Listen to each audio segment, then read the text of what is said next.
자, 안토니오 가우디 지문인데,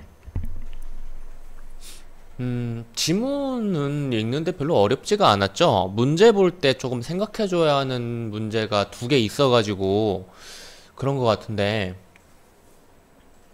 일단 문제부터 갈라볼게요. 얘는 사실 확인 문제, 얘는 사실 확인 문제고요. 그리고 얘는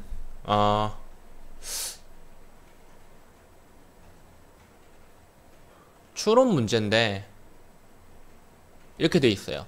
얘는 제가 좀 이따가 맨 마지막에 설명을 드릴게요. 요 세 문제부터 풀고 나서 흐름을 이어가는 게 더 자연스럽습니다. 일단 지문을 보시면은 먼저 풀 수 있는 문제가 일단 이 두 개죠. 여러분들 지문 봤다는 걸 가정하고 지금 이야기를 하는 거예요. 이 지문은 지문에서 딱히 특별히 어려운 부분은 없고 문제 풀면서 거기에 관련된 부분만 설명드리면 됩니다. 일단 간단하게 흐름부터 해볼게요. 일반적인 구조는 딱 봤을 때 일반적인 구조는 아닌 것 같아서 자 봅시다. 안토니오 가우디라는 사람이 있어요. 안토니오 가우디라는 사람은 기존의 흐름에 얽매이지 않았어요. 기존의 흐름에 얽매이지 않고 어떻게 됐어요? 그는 아이디어를 자연에서 찾아서 바르셀로나에 합리적이고 아름다운 건축물을 만들어냈어요.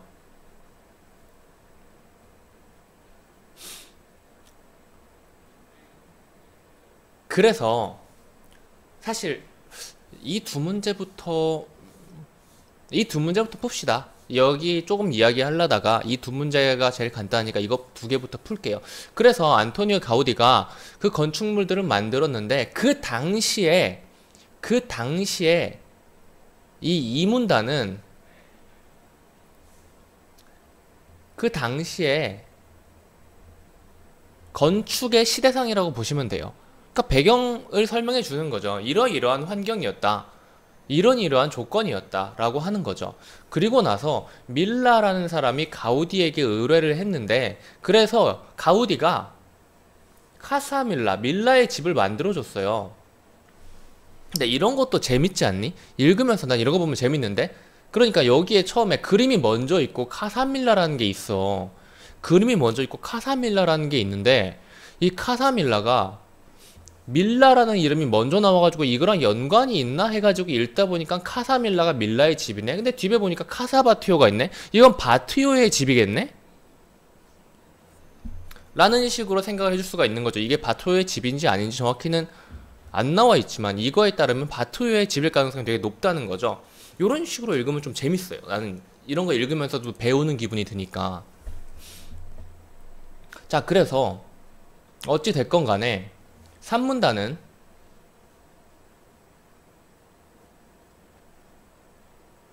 그거죠. 이제 5번 문제를 풀 텐데 5번 문제에서 기억의 문제점을 해결하기 위한 가우디의 방안을 모두 고른 것은 해가지고 4개를 줬는데 여기에서 2개가 있고 갈리겠죠. 당연히 답이 2개니까. 이게 어떤 식으로 갈리는 거냐면은 이 문제는 틀리는 학생이 거의 없겠지만은 그래도 필기를 해두면 좋을 거예요.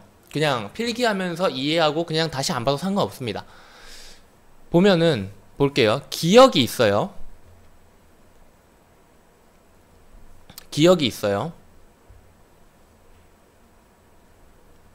시대상이 있고요. 그 이후에 가우디가 있는데 시대상이 어떤 문제를 해결하기 위한 정책이었어요. 맞죠? 문제를 해결하기 위한 정책이었음에도 불구하고 남은 문제예요.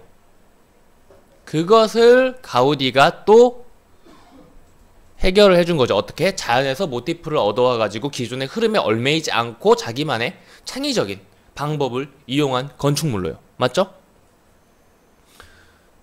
그래서 2개는 여기에 해당되는 2문단에 해당되는 애고 2개는 3문단에 해당되는 애인 겁니다. 2문단, 3문단. 이대로 보면은 2번이랑 3번이라고 써볼까요? 제한한다, 둘러싼다, 둘 다 2문단에 나온 그때 당시에 이미 정해져 있던 조건이었죠. 이미 정해져 있는 거였죠. 이미 정해져 있는 거. 그리고 가우디가 무언가를 한 것은 바로 얘랑 얘죠. 그래서 답은 기역, 리을이 되는 겁니다.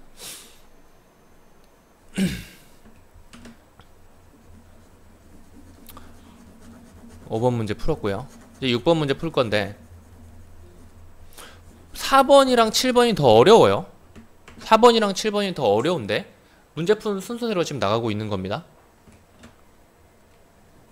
이제 6번을 풀 텐데 디귿과 관련하여 니은의 특징을 이해한 것으로 가장 적절한 것은, 그럼 디귿이 어떤 놈인지부터 알아줘야죠.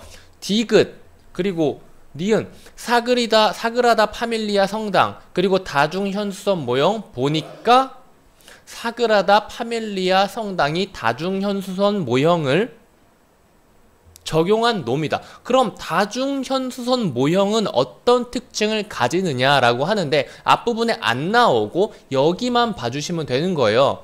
디귿의 특징은 치밀한 계산, 중력까지 치밀하게 계산, 이게 1번이고요.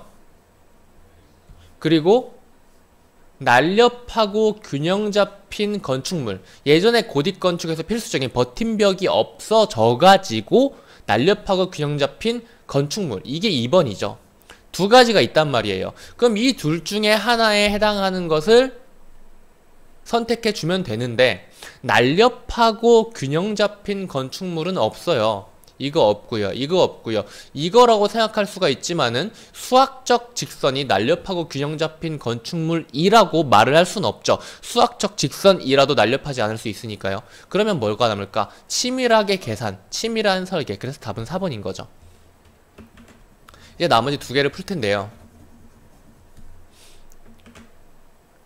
지금 이 두 문제 보면서 슬쩍 본 이해도에 플러스 알파가 들어가는 건데 이게 첫 번째 문제로 나온 데는 이유가 있어요. 왜냐면은 깊은 이해가 아니라 간단한 흐름 파악으로 느낌을 잡아서 푸는 문제인데, 뭐 근거는 전부 다 구체적으로 지문에 있긴 하겠지만은 느낌을 잡아서 푸는 게 훨씬 더 편한 거예요. 여기서 단어 하나하나 전부 다 찾아가지고 근거를 잡으려면 아마 힘들고 헷갈렸을 거야. 보면은 바르셀로나는 가라는 장소다라고 요약을 할 수가 있죠. 바르셀로나는 가라는 장소다라고 요약을 할 수가 있습니다. 바르셀로나는 가라는 장소인데 이 바르셀로나의 모습을 설명해주는 부분이 어디 있을까요? 우리가 여태까지 문제 풀면서 제대로 안 읽은 1, 2, 3, 3문단에 있습니다. 바르셀로나의 모습을 설명해주는 것은 3문단이에요. 뭐가 있죠? 바르셀로나엔 뭐가 있죠? 일단 카사밀라,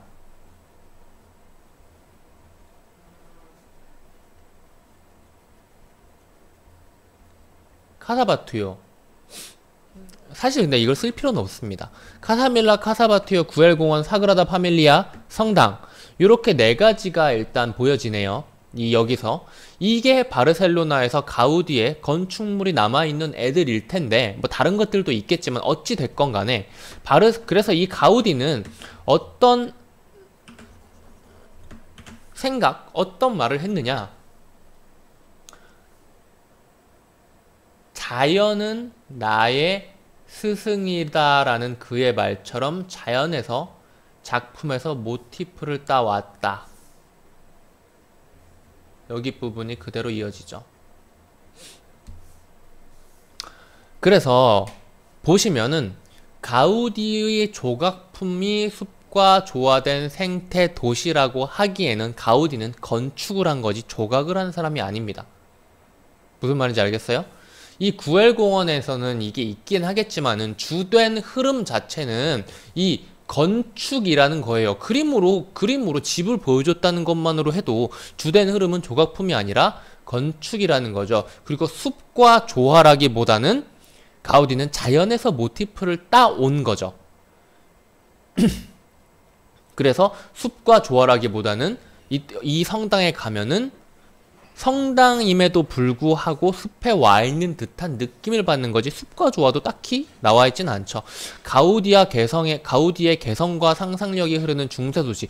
중세도시가 아닙니다. 2016년에 방문한 이 시험이 나올 당시 그 해에 시험이 나올 때 이 시험을 본 학생들이 시험을 봤던 그 해에 방문했던 일기예요. 중세도시가 아닙니다. 개성과 상상력이 흐르는 것은 맞아요.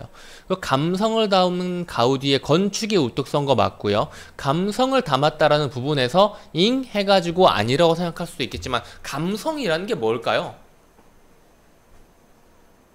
그게 중요해요.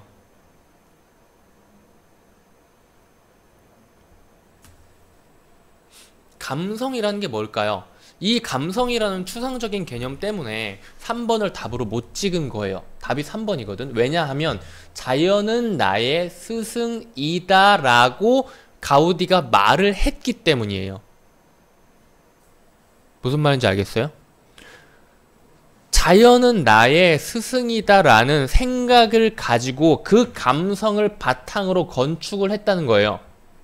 이게 웃긴 게 뭐냐면은, 가우디가 자연은 나의 스승이다 라는 말을 하지 않았어.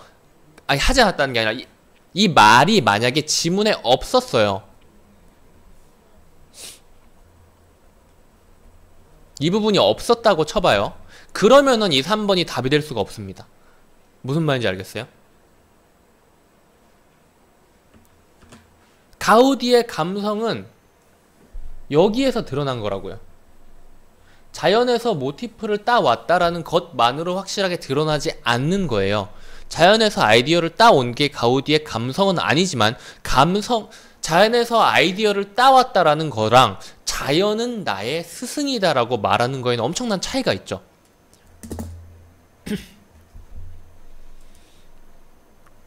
이 감성을 내가 직관적으로 이해시켜주기가 너무 어려운데,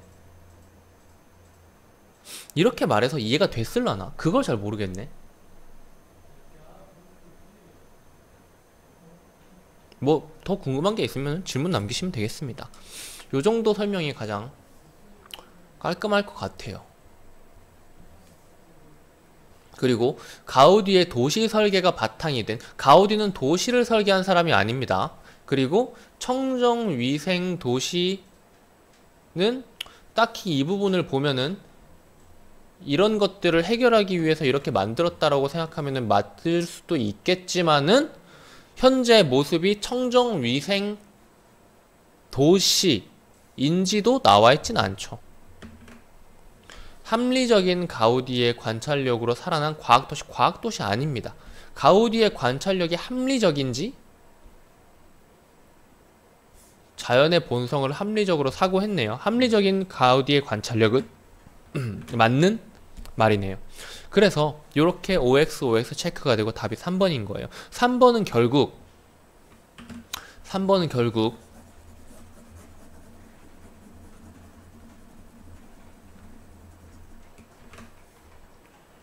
요 말로 자기의 건축 스타일을 정립하고 발전시키고 만들어간 가우디의 감성. 요 말이 감성에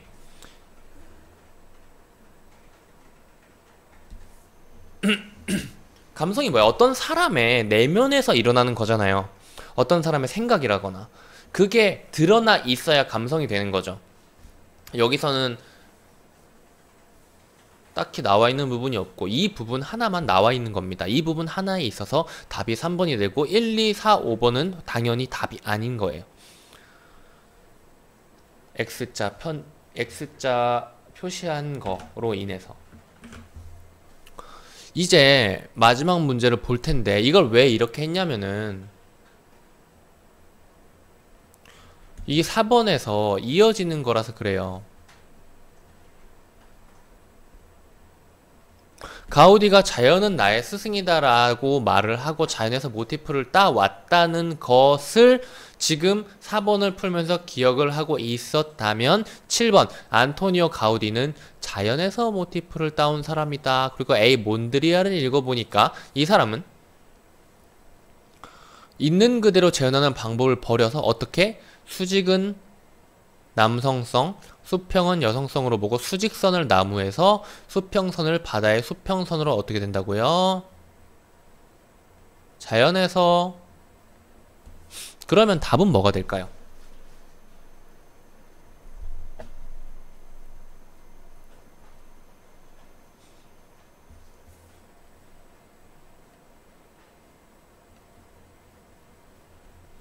모티프와 관련된 것이죠. 가우디도 자연에서 작품의 모티프를 따왔고요.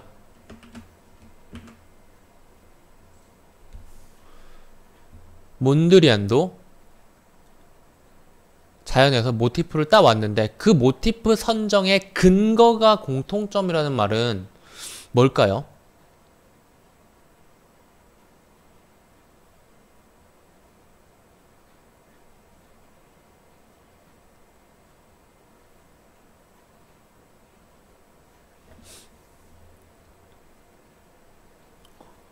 허허.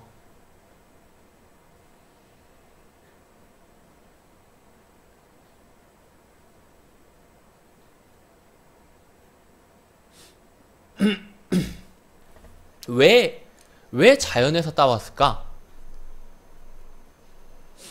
안토니오 가우디는 자연의 본성을 합리적으로 사고함으로써 이 부분인 것 같죠? 자연의 본성을 합리적으로 사고함으로써 그리고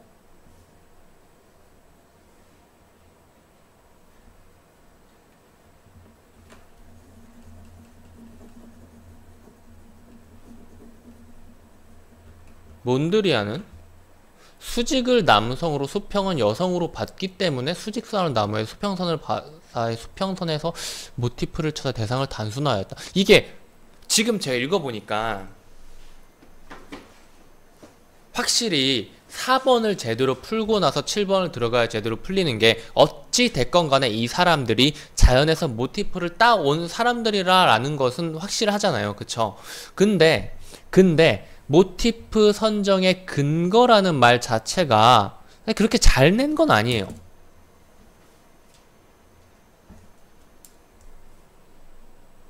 일부러 좀 어렵게 내려고 한 것 같은데 만약에 제대로 내려면은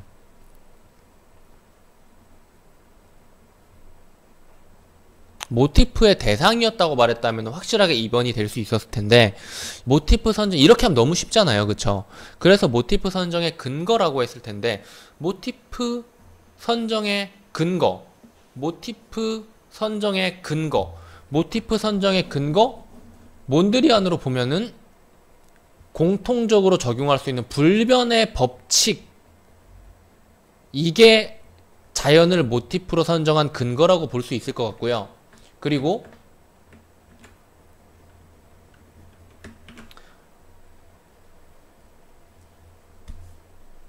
얘는 다른 부분 딱히 없지.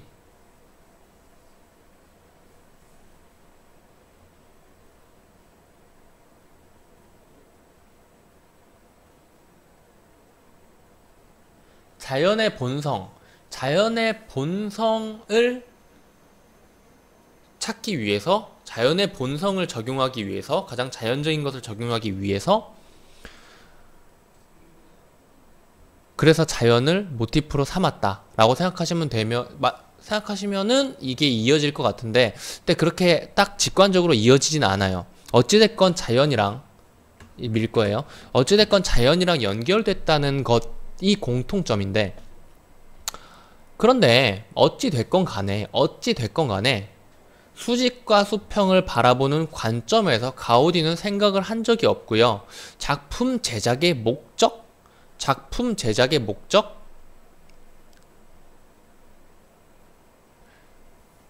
근데 작품 제작의 목적 역시도 불변의 법칙을 찾기 위한 거 아닌가요? 몬드리안은 모티프 선정의 근거 역시도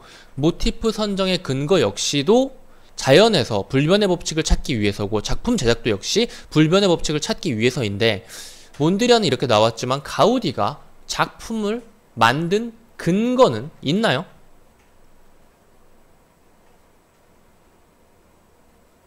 그냥 이렇게 했다까지만 왜 자연을 모티프로 했는지 근데 모티프 선정의 근거 와 이거 그렇게 좋은 문제는 아닌 것 같다.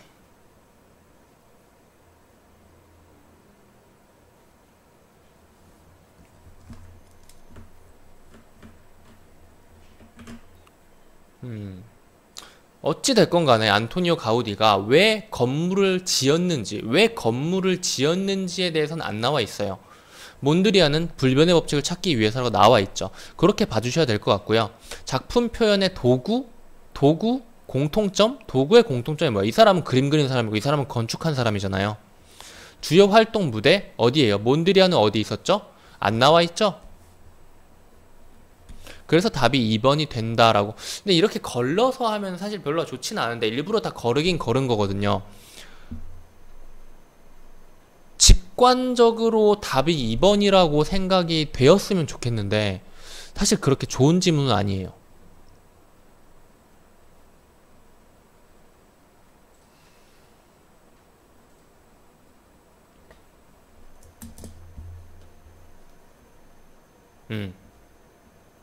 그렇게 좋은 느낌은 안 와. 이 문제도 그렇게 좋은 느낌은 아니에요.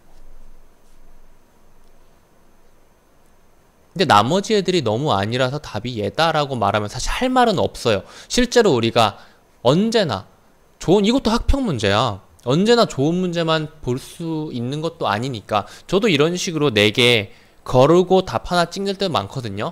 사실 가장 좋은 것은 이거 X치고 이거 답 한 다음에 모티브 선정 자연 그리고 요러고 그냥 말면은 요러고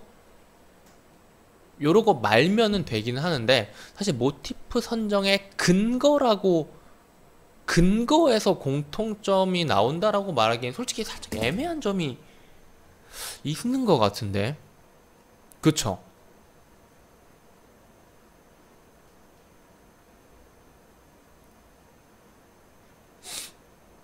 근데 어찌 됐건 간에 나머지 4개가 아니라서 답이 2번이라고 말하면 할 말이 없는 문제긴 합니다. 이런 문제도 계속 고민하면서 푸셨어야 돼요. 이 두 문제에서 질문을 하셨다면 질문 잘한 겁니다. 여기까지 할게요.